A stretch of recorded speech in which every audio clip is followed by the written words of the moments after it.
this earlier last week. He says it is the second time that he has seen one like it.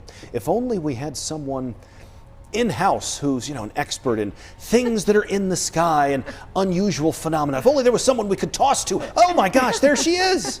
Lady, what the heck? What's going on, man? Definitely a meteor, and to see a couple there and to get such great video of it, that's really cool. Impressive. So glad that he shared Vivid. that.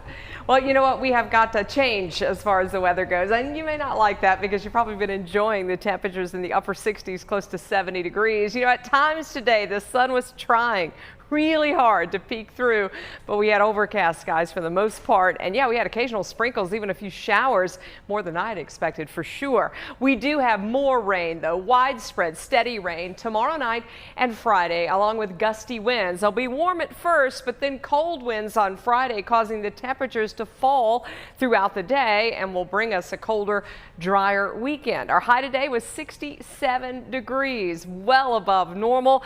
That is our 15th day so far this year at 60 degrees or warmer. Our warmest day, 70 on February the 8th. Our average high is usually in the low 50s. So it isn't any wonder with all this warm air that the trees are already starting to cause a few problems out there. They're coming out, very high counts expected tomorrow and Friday. Elm, maple, even pine and birch starting to come out just a bit. Temperatures are really mild at this hour. We're in the mid to upper 50s, so we're above our normal high with 58 in Reidsville and 57 in Asheboro.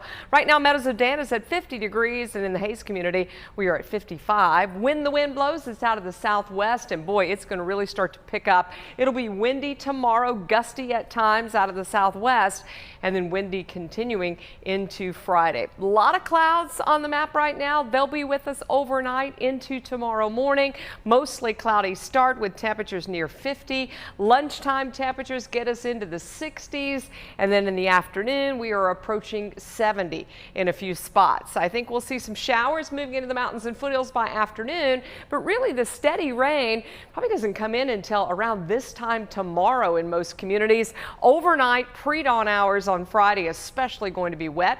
I'm going to put in a 20% chance of rain tomorrow in case we do have one of those spotty showers. Southwest winds at times gusting to 30 miles an hour, high temperature near 70. We're into the upper 60s in the foothills. In fact, we'll get there by late morning, and we'll also have those gusty winds out of the southwest with a few showers. Shower chance a little bit more so in the mountains. You're closer to the front, and you've got a high of 61 tomorrow afternoon. Ahead of this weather system, there's severe weather tornado watch box, also severe thunderstorm watches, and then we've got winter storm warnings on the backside of this. We will likely not have wintry weather with the exception of maybe some snow showers in the mountains Friday night. And it also looks like the severe weather may stay just to our west. For tonight, it's over Memphis, tomorrow Cincinnati, all the way down to New Orleans, weakening with time and less of a chance heading into Thursday night and Friday. But we will have weather impacts, and it's steady rain, some heavy downpours, some gusty winds. Those rainfall totals could get close to an inch in spots. We have wet roads for the Friday morning commute, very gusty winds also expected. In fact, we'll look at wind gusts tomorrow afternoon that are in that 30-35 mile per hour range. Then the wind gust Friday morning, also anywhere between 25 to 35 miles an hour, and they are going to be colder by then. After midnight tomorrow into the early morning hours of Friday, this is about 4, 5, 6 a.m. You see your heavy rains over the Triad, and then that rain looking to be pushing to our east, I think by lunchtime or so, but not before. A lot of folks see a half of an inch to an inch of rain. Here's our 7-day forecast. Falling temperatures on Friday will fall through the 50s down into the 20s by Saturday morning. Coming up.